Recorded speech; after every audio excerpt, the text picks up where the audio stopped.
probably were afraid that he was going to hurt somebody as he got older, but you can't let him see the fear because that just makes him stronger and more determined that he's going to do something.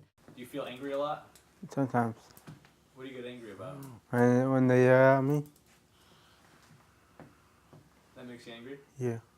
What happens when you get angry? I kill people. Probably when he was about 14, I think 14 or 15, we had to call the police for the first time. And at that point, he was afraid of the police because he was afraid he was going to go to jail. But as he got older, he didn't even care about the police coming. Go ahead, call them, see if I care, kind of thing. And you just have to call his bluff. I got in trouble. What do you get in trouble about? But hit my parents. They called the police on me. They arrested me, took me to jail, 3 days. I mean, at times it took like 4 officers to restrain him, and they would actually handcuff him, threaten to tase him. He'd never been tased, thank goodness, but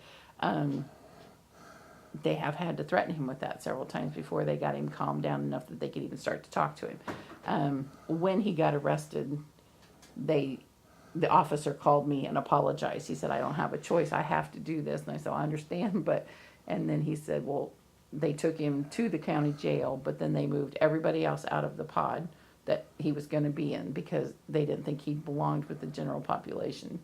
They took him into their office to eat dinner with them. They let him out to watch television whenever he wanted. He was only there for a couple of days, but they made sure that he was right there with them. And then they went to the judge themselves and said he does not belong in jail. He needs to be, back in the hospital or whatever. So thank goodness for our good police force.